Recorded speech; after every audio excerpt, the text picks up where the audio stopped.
अकेला मोदी जिम्मेदार नहीं है, देश का हर नागरिक जिम्मेदार है जिसने उसको जूते मार के सड़क पे नहीं उतारा, वो हर आदमी जिम्मेदार है। इन हरामखोरों का देश है क्या यही लोग हम पे शासन करेंगे? चोटे बंदरबांट चल रही है, भड़वागिर्दी चल रही है क्या इस देश में?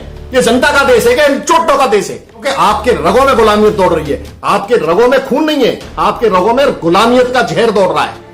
एक भ्रष्टाचारी आदमी को आपने पहले जो है मुख्य चुनाव आयुक्त बनने दिया, फिर उस भ्रष्टाचारी को गोवा का राज्यपाल बनने दिया। शर्म आती है, लानत भेजता हूं मैं आज हिंदुस्तान के हर नागरिक के ऊपर। सुनील अरोड़ा के खिलाफ मैं मुकदमा दर्ज कराया हूं, मेरा साथी ने मुकदमा दर्ज कराया है, हजारों हजार करोड़ रुपए के मुकदमे। कैसे उसको जो है चीफ इलेक्शन कमिश्नर बना दिया इन्होंने? चोर चोर मोर से भाई आप उसको उठा करके ले गए। भ्रष्टाचारी, चलो भाई चलो भाई चलो, हमारे साथ चलो, मिलके खाएंगे, मिलके मजे करेंगे। गलत इंसान को आप वो सिर्फ हत्यारा है, हत्यारा है, हत्यारा है, इसीलिए उसको सर पे बैठा करके रखा हुआ है। चुनाव आयोग के ऊपर हत्या का मुकदमा दर्ज करना चाहिए कि भाई सुनील अरोड़ा का चुनाव आयुक्त बनना जो है भ्रष्टाचार को जो है बुलावा देना है। मैं जनता को बड़ा ठोक बजा के कहता हूं, आप ये गुलामी वाला चोला जो आपने धारण कर रखा है इसको त्याग के फेंको आप। अरे बेवकूफो, अरे नालायको, इस्लाम वालों की चिताएं जल रही हैं क्या?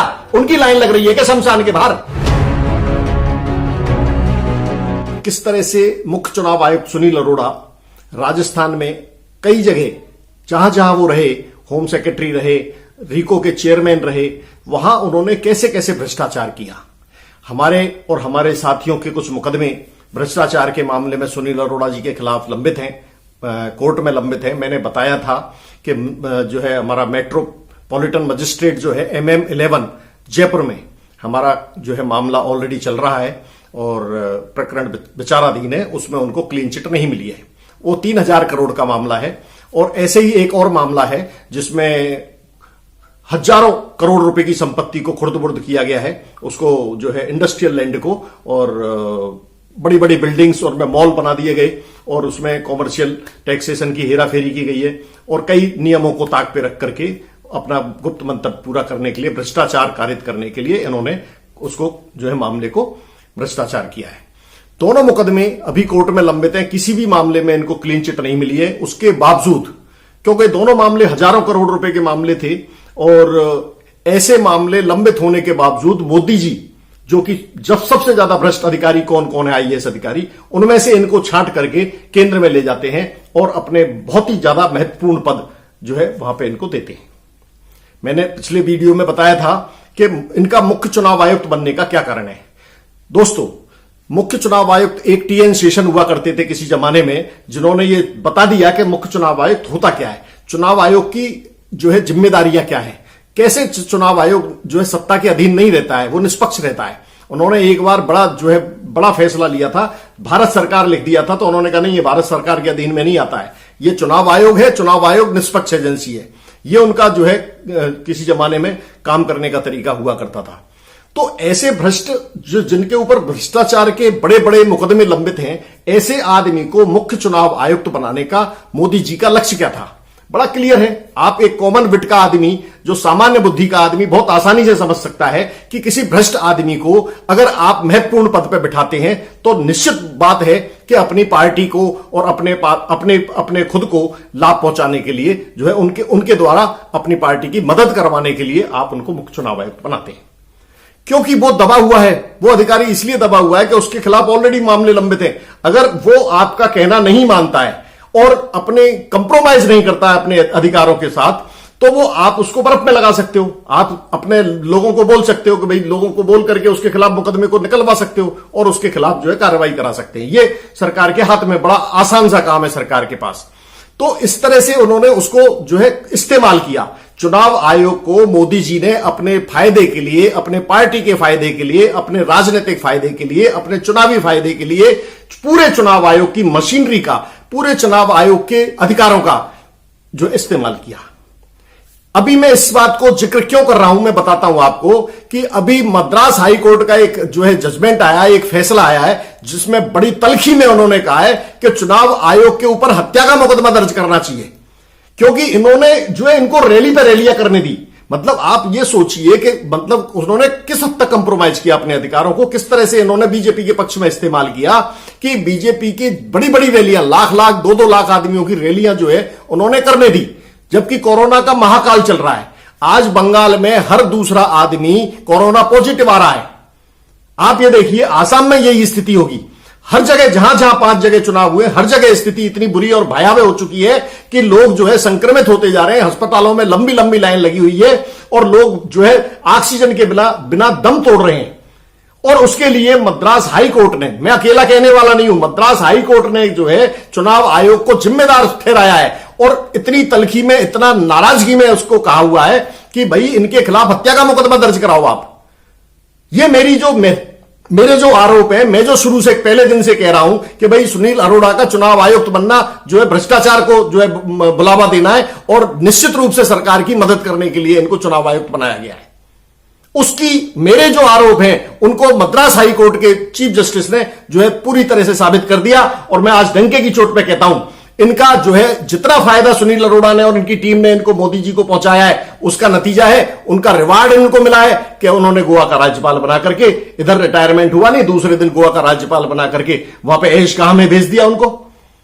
मेरी जनता से विनती है, मैं जनता को बड़ा ठोक बजा के कहता हूं, आप ये गुलामी वाला चोला जो आपने धारण कर रखा है इसको त्याग के फेंको आप, और डंके की चोट पे कहिए कि ये जो गवर्नर है उसको पद से हटाया जाए और इसके ऊपर जितने भी भ्रष्टाचार के मुकदमे जब तक जो है चल रहे हैं तब तक इसको घर बिठाया जाए और इनकी जमानत करके घर बिठाया जाए, और जब तक जो है मुकदमे का पूरा फैसला नहीं हो जाता इसको किसी भी पद पे नहीं लिया जाए। क्यों नहीं बोल सकते हम लोग? हम जनता है, जनता देश की मालिक होती है, सर्वे सर्वा होती है, by the people, of the people, for the people. कहां गया भाई संविधान? संविधान का प्रियम्बल कहां गया? मैंने कल भी एक जो है वीडियो बनाया था संविधान के प्रियम्बल के ऊपर, कि प्रियम्बल के ऊपर आप सत्ता की जो है औकात को परखो तो सही, आप ये देखो तो सही कि सत्ता उस संविधान के सम्मत है भी या नहीं। मोदी सरकार ने तो संविधान को तार तार कर दिया, छिन्न भिन्न कर दिया संविधान को। प्रियम्बल का अता पता नहीं है कहां गया प्रियम्बल संविधान का, नष्ट कर दिया, पूरी तरह से नष्ट भ्रष्ट कर दिया। बिना संविधान के आप 138 करोड़ का देश चला लोगे क्या? मैं आपसे पूछता हूं, जनता से पूछता हूं। अंधभक्ति में इतना घुसे हुए हो आप, किसी जो गलत इंसान को आप बहुत सिर्फ हत्यारा है, हत्यारा है, हत्यारा है, इसीलिए उसको सर पे बैठा करके रखा हुआ आपने। उसके हर भ्रष्टाचार को आप जो है इग्नोर मारे जा रहे हो, उसके हर अपराध को इग्नोर मारे जा रहे हो। हजारों आदमियों की आज तक जो है मौत हो चुकी है उसके अपराधों की वजह से। हर भ्रष्टाचारी को उसने अपने ग्रोह में शामिल कर लिया है, हर अपराधी को उसने अपने ग्रोह में शामिल कर लिया है। क्यों नहीं बोलते हो भाई? क्या शर्म आ रही है आपको बोलने में? मैं अकेला बोलूंगा क्या? क्यों नहीं बोलते हो आप लोग? सुनील अरोड़ा के खिलाफ मैं मुकदमा दर्ज कराया हूं, मेरा साथी ने मुकदमा दर्ज कराया है, हजारों हजार करोड़ रुपए के मुकदमे। कैसे उसको जो है चीफ इलेक्शन कमिश्नर बना दिया इन्होंने? चोर चोर मोर से भाई आप उसको उठा करके ले गए, भ्रष्टाचारी है, चलो भाई चलो भाई चलो हमारे साथ चलो, मिलके खाएंगे, मिलके मजे करेंगे और हम लोग तालियां बजाएंगे, क्योंकि हम तो है ही पैदाइशी ऐसे, हजारों साल से हमने गुलामी झेली है। हमारा काम तो गुलामी करना है, बस तालियां बजाना है, मोदी जिंदाबाद, मोदी मोदी, ये करना है बस हमारा काम। शर्म आनी चाहिए आप लोगों को। एक भ्रष्टाचारी आदमी को आपने पहले जो है मुख्य चुनाव आयुक्त बनने दिया, फिर उस भ्रष्टाचारी को गोवा का राज्यपाल बनने दिया। शर्म आती है, लानत भेजता हूं मैं आज हिंदुस्तान के हर नागरिक के ऊपर। कोई विरोध नहीं है, किसी भी तरह का विरोध नहीं है। ऐसे हर आदमी को आपने हर भ्रष्टाचारी को ऊंचे ऊंचे पदों पर बिठा रखा है। उसको देखिए आप, जो चीफ इलेक्शन कमिश्नर था तरुण गोगोई क्या नाम था उसका। हर आदमी को मलाई का पद चाहिए, हर आदमी को मलाई चाहिए कि साहब सीजीआई और ये कर दो, ये कर दो, ये फैसला दे दो, ये फैसला दे दो, लाओ ले आओ, साइन कर देता हूं, और फिर मेरे को राज्यपाल बना दो, मेरे को राष्ट्रपति बना दो, मेरे को फलाना बना दो, मेरे को ठिकाना। बंदरबांट चल रही है, भड़वागिर्दी चल रही है क्या इस देश में? ये जनता का देश है क्या? इन चोटों का देश है? किसका देश है? इन हरामखोरों का देश है क्या? यही लोग हम पे शासन करेंगे चोटे, और हम तालियां बजाते रहेंगे इनके उसमें, शान में कसीदे पढ़ते रहेंगे हम लोग। आप अगर नहीं बोलेंगे तो आने वाली पीढ़ियां, मैं गारंटी देता हूं, आने वाली जो हमारी नस्लें हैं ना, वो गालियां देंगी आपको, वो थूकेंगी, आपके फोटो लगा करके मुंह पे थूकेंगी कि बोला ये साली ऐसी नस्ल थी हमारे पुरखे ऐसे थे जिन्होंने गुलामी में डाल दिया हमें, फिर से गुलामी में धकेल दिया हमें। और एक हमारे से पहले वाली पीढ़ी थी जिन्होंने इस देश को आजाद कराया, अपनी जान की कुर्बानी लगा करके देश को आजाद कराया था। अगर उन्हें पता होता कि इतनी निकृष्ट हमारी ये नेक्स्ट जनरेशन आएगी तो वो नाखून नहीं कटाते, जान गंवाने की तो बात दूसरी थी, अपनी उंगली का नाखून तक नहीं कटाते। मैं दावा करता हूं इस बात, उनको पता अगर भनक होती इस बात की कि इतनी निकृष्ट और कामचोर जो है गुलाम हमारी आने वाली नस्लें पैदा होंगी तो वो गुलामी में रहते, वो नाखून भी नहीं कटाते अपना। उन्होंने जिंदगी दांव पे लगा दी और आप जो है गुलामी में गुलामी किए जा रहे हो। चोरों को, सालों को, सबको जो है आप जो है सत्ता में बैठाते जा रहे हो, सिर्फ किस लिए कि वो साहब मुसलमान मार रहा है, वो मुसलमान को गाली दे रहा है। यह तरीका होता है कि जजमेंट करने का, सरकार में देने भेजने का किसी आदमी को। आज लाशों की लाशें बिछ रही हैं, कौन जिम्मेदार है इस चीज के लिए? ऑक्सीजन के बिना सैकड़ों हजारों लोग 300-400 रोज मर रहे हैं, कौन जिम्मेदार है इस चीज के लिए? एक आदमी जिम्मेदार है, मोदी, और मोदी के पीछे पूरा देश जिम्मेदार है, जिन्होंने उसको मोदी बनाया है। अकेला मोदी जिम्मेदार नहीं है, देश का हर नागरिक जिम्मेदार है, जिसने उसको जूते मार के सड़क पे नहीं उतारा, वो हर आदमी जिम्मेदार है। अंधे हुए जा रहे हो, अंधभक्ति में अंधे हुए जा रहे हो आप लोग। बेशर्मी की हद है, जाहिलियत की पराकाष्ठा है। मैं फिर कह रहा हूं इस बात को, जरा सोचिए, गंभीरता से विचार करिए और अभियान चलाइए। अभियान चलाइए, हर गलत बात के खिलाफ अभियान चलाइए। यह सोच के मत चलाइए कि वो बहुत अच्छा आदमी है, वो मुसलमान को मारने की बात कर रहा है, वो यति नरसिम्हानंद तो इस्लाम को खत्म करने की बात कर रहा है। अरे बेवकूफो, अरे नालायको, इस्लाम वालों की चिताएं जल रही हैं क्या? उनकी लाइन लग रही है क्या शमशान के बाहर? मूर्खो, जाहिलो, किसकी चिताएं लग रही हैं बाहर? कौन बेमौत मारे जा रहा है? जबान से कहने में और हकीकत में क्या फर्क होता है, ये तुमने देखा नहीं अभी तक? कौन पैसे लेके भगा? हिंदुओं के पैसे लेके भगा के नहीं भगा नीरव मोदी? किसने भगाया था? इन लोगों ने भगाया, चोरों ने, जो सत्ता में बैठे हुए हैं, इन लोगों ने उसको भगाया। किसने भगाया जो है उसको, दूसरे आदमी को, जो चौकसी करके, मेहुल चौकसी था? किसने भगाया इनको? नरेंद्र मोदी ने भगाया।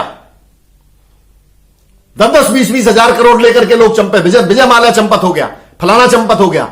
हम क्या बेवकूफ हैं? हम यहां बाहर झोंकने के लिए आए हुए हैं? ये पैसे बनाते रहेंगे, चोरों को भगाते रहेंगे, चोरों से पैसे लेते रहेंगे, कोई विरोध नहीं करेगा, चूड़ियां पहन के बैठे रहेंगे हम लोग। देश 90% तबाह हो चुका है, 90% गर्त में जा चुका है, सिर्फ 10% बचा है। मेरी आखिरी चेतावनी समझ लेना, मैं बार बार नहीं चेताऊंगा, मैं बता रहा हूं 10% बचा है। ये 10% भी इन्होंने खत्म कर दिया, कोई दुनिया की कोई ताकत तुम्हें नहीं बचा सकती देश को गुलाम होने से।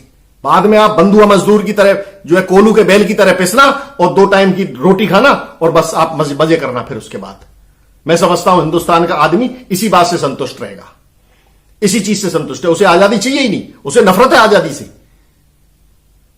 शर्म करो, विरोध करो, हर जो गलत बात है उसको तथ्यों पे परखिए और विरोध करिए। बस मेरा यही आपसे गुजारिश है, आखिरी बार गुजारिश कर रहा हूं, हर गलत बात का विरोध करिए, चाहे वो कितना भी बड़ा आदमी हो, चाहे वो देश का राष्ट्रपति हो, चाहे मुख्य न्यायाधीश हो, चाहे मुख्य चुनाव आयुक्त हो, कोई भी बड़े से बड़ा आदमी, जनता से बड़ा कोई भी इनमें से कोई भी बंदा नहीं है। जनता के ऊपर कोई महामहिम नहीं है हमारे लिए, कोई हमारे लिए माननीय नहीं है, कोई हमारे लिए मिलॉर्ड नहीं है। मैं बता रहा हूं आपको, ये सारे जनता के नौकर हैं, चाहे चीफ जस्टिस ऑफ इंडिया हो, चाहे राष्ट्रपति हो, चाहे प्रधानमंत्री हो, ये जनता के नौकर हैं और जनता के नौकर की औकात में इनको रहना चाहिए। हमने इनको खुदा बना रखा है, मालिक बना रखा है, सिर्फ आपकी वजह से, क्योंकि आपके रगों में गुलामियत दौड़ रही है। आपके रगों में खून नहीं है, आपके रगों में गुलामियत का जहर दौड़ रहा है। हर आदमी आप खुदा बना के घूमते हो। इंसान बनो यार, इंसान के रूप में आप आए हो। सोचो जरा, विचार करो इस चीज पे। यह देश आपका है, किसी और का नहीं है। और हर घटक, देश का हर घटक, देश को बिल्ड करने में, देश को बनाने में हर घटक जिम्मेदार है। घटक का मतलब हर नागरिक जिम्मेदार है। 130, 135 या 138 करोड़ जितने भी लोग हैं, हर आदमी का महत्व है। हर आदमी इसको, देश को बिल्ड करने में जिम्मेदार है और देश को डुबाने में भी हर आदमी जिम्मेदार है। बाकी आप खुद समझदार हैं, आप सोचिए और निर्णय कीजिए कि क्या करना है। धन्यवाद।